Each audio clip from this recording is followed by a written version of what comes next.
alihi wa sahbihi ajma'in. InsyaAllah para jemaah dirahmati Allah, kita akan menyambung daripada mana kita berhenti, daripada kitab Hidayatul Hidayah karangan Al-Imam Al-Ghazali rahimahullah ta'ala. Dan kita masih membicarakan daripada makna kandungan doa yang dibaca sebelum fajar. Dan doa ini seperti mana kita mengatakan, doa yang dibaca oleh Nabi SAW, dan doanya agak panjang. Dan hari ini masuk kepada pengajian yang ketiga, kita membicarakan tentang makna doa ini. Jadi kita berdoa kepada Allah Subhanahu Wa Taala, mudah-mudahan kita diberikan taufik dapat kita mengamalkannya pada tiap-tiap hari. Dan kita berdoa agar Allah sentiasa memberikan kepada kita kebaikan di dunia, kebaikan di akhirat, dan menjadikan majlis ini sebab pengampunan bagi segala dosa, dan dengannya Allah mengkabulkan segala hajat, dan menjadikan Ramadan insya-Allah taala Ramadan yang barakah, yang mana kita keluar daripadanya dalam keadaan dosa-dosa kita insya-Allah taala diampunkan oleh Allah. Amin ya rabbal alamin. Kita telah sampai kepada bahagian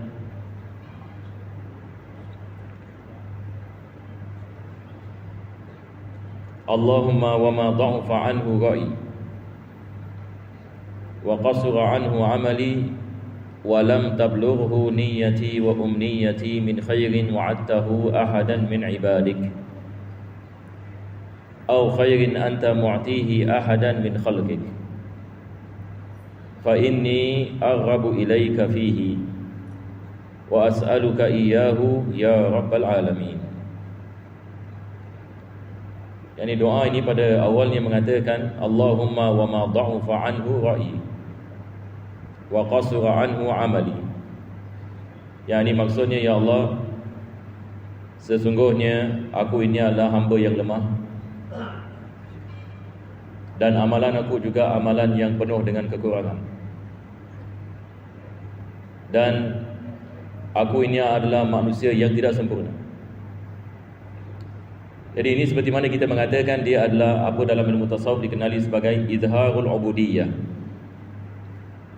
menzahirkan ubudiyah kepada Allah Subhanahu Wa Taala. Yani kita memulakan doa dengan kita membicarakan tentang kekurangan yang ada pada diri kita. Ya Allah, sesungguhnya aku tidak mengetahui. Ya Allah, sesungguhnya aku banyak kekurangan. Ya Allah, Engkau yang maha mengetahui, Engkau yang maha berkuasa, aku tidak ada kuasa. Ini dalam Islam kita panggil menzahirkan sifat ubudiyah. Sifat ubudiyah maksudnya sifat kehambaan.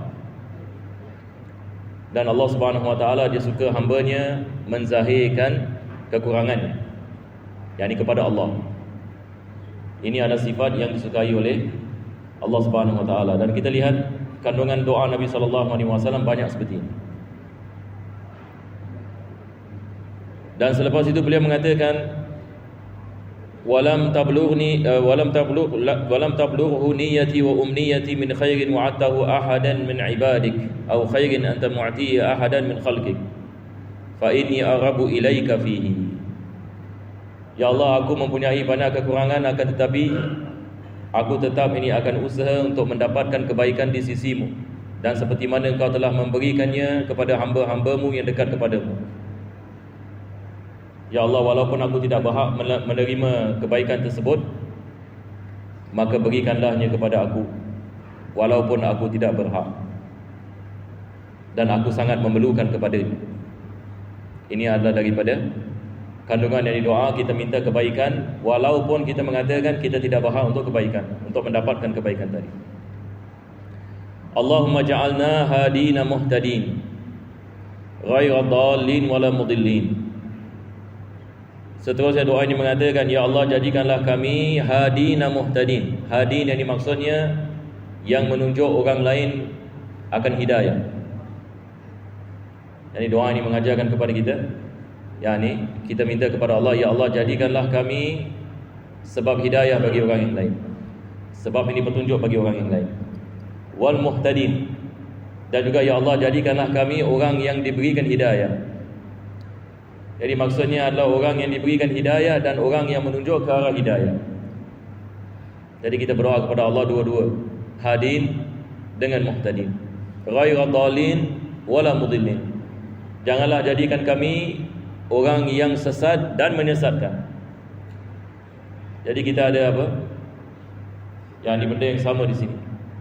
Kita mengatakan, ya Allah, jadikanlah kami orang yang diberikan hidayah dan menjadi sebab hidayah bagi yang lain, dan janganlah kau menjadikan kami orang yang sesat dan menyesatkan orang yang lain.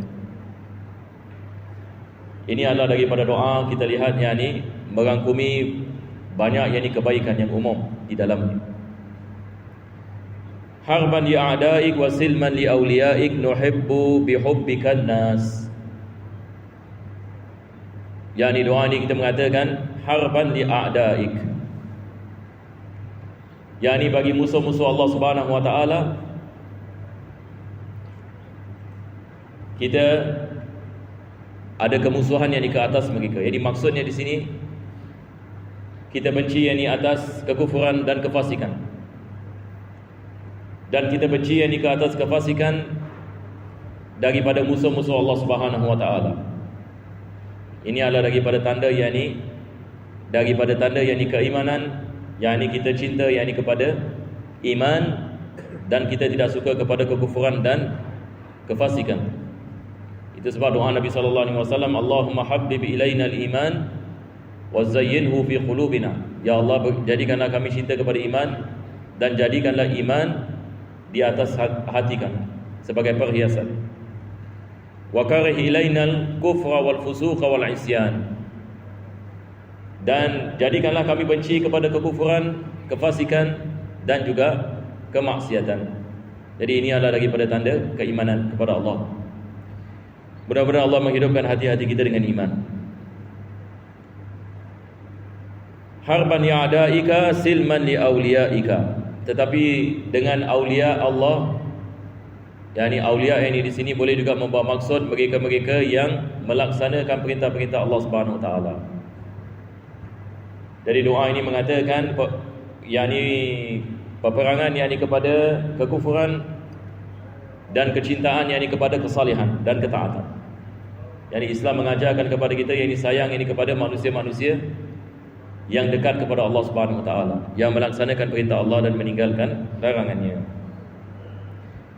Wa nu'adi bi'adawatika man khalafaka min khalqik. Dan kami juga bermusuh seperti mana engkau ini bermusuh terhadap musuh-musuhmu di kalangan ciptaanmu. Yani Allah Subhanahu wa taala sebagai misal mengatakan dalam Al-Quranul Karim yang di dalam surah Al-Fatihah, ghairil maghdubi alaihim waladdallin.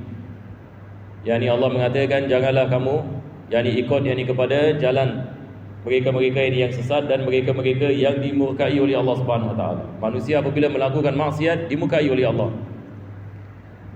Jadi kita berdoa ini kepada Allah supaya kita tidak termasuk di dalam golongan yang dimurkai oleh Allah Subhanahu wa taala. Dan kita benci apa yang Allah benci dan kita suka apa yang Allah suka. Maka ini semua balik ini kepada keimanan yang tulen kepada Allah Subhanahu wa taala. Jadi seorang mukmin adalah orang yang beriman kepada Allah dan beriman kepada semua ketaatan, dan beriman yang kepada semua larangan, dan suka kepada ketaatan dan benci kepada maksiat. Allahumma hadha du'a wa 'alaikal ijabah. Ya Allah, ini adalah doaku dan bantulah aku dengan ijabah, yaitu kabulkanlah doaku. Jadi sesungguhnya aku telah kedepankan doa ya Allah, maka kau kabulkanlah. Wa hadzal juhdu 'alaika tuklan. Dan ini adalah usahaku dan aku meletakkan tawakal kepada Engkau. Yani maksudnya usahaku tidak memberikan apa-apa natijah melainkan diizinkan oleh Engkau. Maka aku meletakkan usaha, dalam masa yang sama aku meletakkan tawakal kepada Engkau. Sebab pada hakikatnya bukan usahaku yang memberikan kesan kepada aku, bukan usahaku yang memberikan manfaat kepada aku, tetapi segala-galanya berlaku dengan keizinanmu. Maka aku meletakkan usaha, akan tetapi harapanku kepadamu, bukan kepada usaha. Islam ini mengajarkan kepada kita, yakni kita meletakkan usaha dan kita tidak meletakkan harapan kita kepada kepada usaha kita, tetapi kita meletakkan harapan kita kepada Allah Subhanahu Wa Taala, maka usaha kita adalah wasilah, asbab. Usaha kita adalah wasilah. Misal adalah seperti apa? Satu orang buka bisnes usaha. Pagi-pagi dia keluar daripada rumah, dia buka kedai dan sebagainya. Tetapi rezeki datang daripada mana? Daripada Allah. Tetapi pekerjaan ini dia adalah wasilah. Perniagaan ini adalah wasilah. Perniagaan ini dia adalah asbab, sebab. Pekerjaan ini dia adalah sebab. Tetapi yang memberikan rezeki Allah Subhanahu Wa Taala. Ini yang kita maksudkan. Kita meletakkan usaha dan kita meletakkan harapan bukan kepada usaha, tetapi kepada Allah yang menciptakan kita dan perbuatan kita. Itu sebab Nabi SAW mengajarkan kepada seorang sahabat. Dia datang kepada Nabi SAW. Nabi menanyakan, mana unta kau? Dia mengatakan, aku tinggalkan di luar. Kau ikat ke tidak? Tidak. Kenapa? Aku tawakal kepada Allah. Dia mengatakan ini bukan tawakal. Tawakal bukan meninggalkan asbab, tetapi tawakal adalah menggunakan asbab. Nabi SAW mengajarkan kepada kita, maksud daripada tawakal kepada Allah bukan maksudnya kita meninggalkan asbab. Kita mengatakan saya tidak mau bekerja, saya tidak mau berniaga, saya nak duduk sahaja, insya-Allah makanan datang. Ini bukan tawakal. Tawakal adalah kita menggunakan asbab, akan tetapi kita tidak meletakkan keyakinan kepada asbab. Yani asbab tidak memberikan kesan. Bukan pekerjaan kita yang memberikan kepada kita rezeki, bukan perniagaan kita yang memberikan rezeki. Siapa yang memberikan rezeki? Allah. Tetapi kenapa kita bekerja? Kenapa kita berniaga? Sebab ini adalah asbab. Allah memerintahkan kita usaha. Kita melakukan usaha. Dan Allah memerintahkan kita beriman kepada Allah dan bukan beriman kepada usaha. Sebab usaha adalah makhluk. Keluar kita bekerja adalah ciptaan Allah Subhanahu Wa Taala.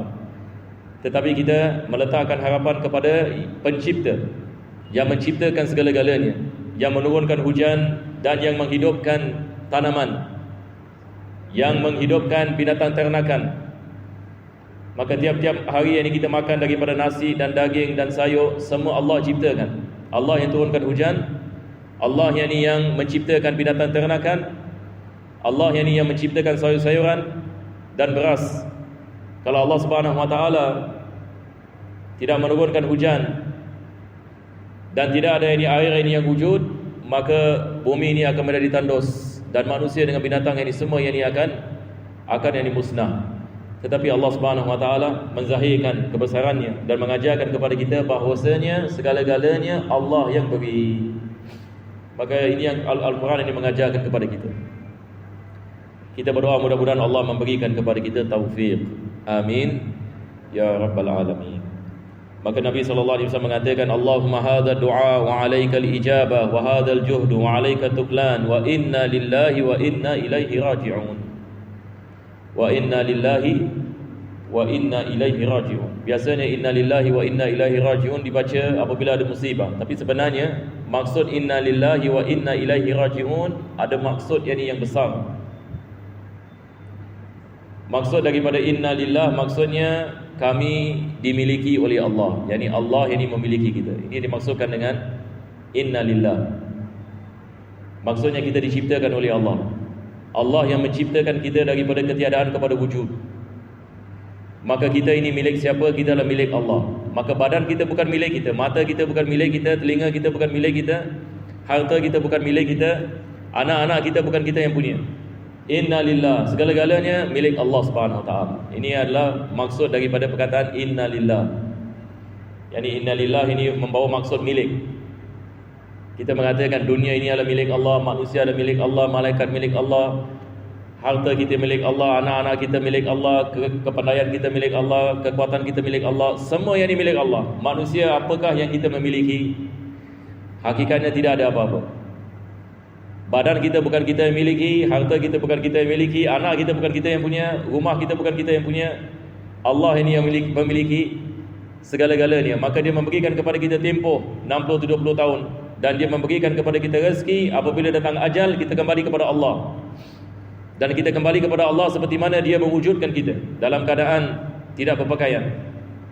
Seperti mana Allah mengatakan, seperti mana kami menciptakan kamu, minha khalaqnakum, daripada tanah yang kami menciptakan kamu, wa fiha nu'idukum, dan kepada tanah kami akan kembalikan kamu. Wa minha nukhrijukum taratan ukhra, dan daripada tanah kami akan bangkitkan kamu. Jadi manusia diciptakan daripada tanah dan kembali kepada tanah dan dibangkitkan daripada tanah. Dan manusia akan menghadapi hisab, mahkamah pada hari kiamat. Tidak boleh lagi. Semua orang ini menghadapi mahkamah Allah Subhanahu Wa Taala. Semua amalan kita akan dihisab. Apa kita buat?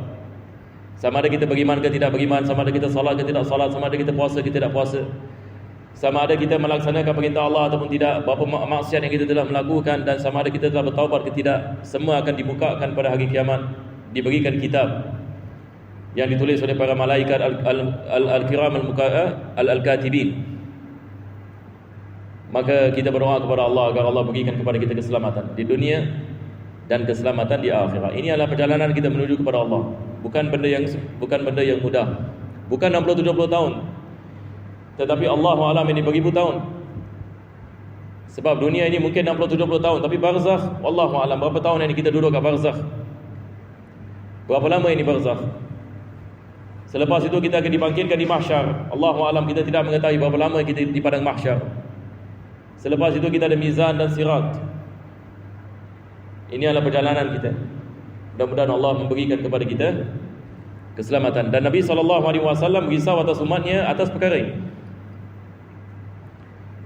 Nabi tidak risau atas keduniaan dari umatnya. Kita lihat umat Islam, umat yang paling kaya sekali.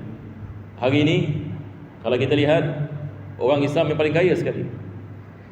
Minyak 80% di tanah Islam. 80%. Masya Allah. Kalau sekiranya ini umat Islam mengamalkan Islam dan bersatu, kita mengatakan umat Islam ini umat yang paling kaya sekali. Tidak ada orang yang lebih kaya daripada orang Islam. 80% daripada minyak di tangan orang Islam. Bukan saja oil and gas, begitu juga dengan gas. Dan kita lihat ramai yang ini umat Islam, doktor dan lawyer, dan bekerja yang ini di dalam yang ini tempat-tempat yang kita mengatakan pekerjaan-pekerjaan yang tinggi dan sebagainya. Tetapi ini oleh sebab ini kita umat Islam ini kita kebelakangkan Islam, maka kita dihina oleh Allah Subhanahu Wa Taala. Allah memberikan yang ini kemuliaan kepada umat Islam apabila kita menegakkan agama. Dan Allah menghina kita kalau sekiranya kita kebelakangkan agamanya. Inna lillahi wa inna ilaihi raji'un. Jadi inna lillah maksudnya kita dimiliki oleh Allah. Wa inna ilaihi raji'un, ini adalah makna yang kedua, ya, bahagian yang kedua. Maksudnya kita akan kembali kepada Allah. Ilaihi raji'un, kepada Allah kita akan kembali. Jadi daripada Allah yang kita diciptakan, dan kepada Allah kita akan kembali. Jadi manusia tidak boleh lagi daripada Allah Subhanahu Wa Taala. Wala haula wala quwwata illa billahil aliyyil azim. Dan tidak ada kekuatan dan daya melainkan ia datang daripada Allah Subhanahu Wa Taala. Mudah-mudahan Allah menghidupkan hati-hati kita dengan iman dan taqwa, dan mengampunkan segala dosa kita zahir dan batin, dan memberikan kepada kita husnul khatimah. Amin ya rabbal alamin. Rabbana taqabbal ma'ana innaka antas samiul alim, tub 'alaina innaka antat tawwabur rahim. واختم بصالحات أعمالنا وآجلنا الله يا كريم بفضل سبحان ربك بالعزة عما يصفون وسلام على المرسلين الحمد لله رب العالمين. تقبل الله منكم. السلام عليكم ورحمة الله وبركاته.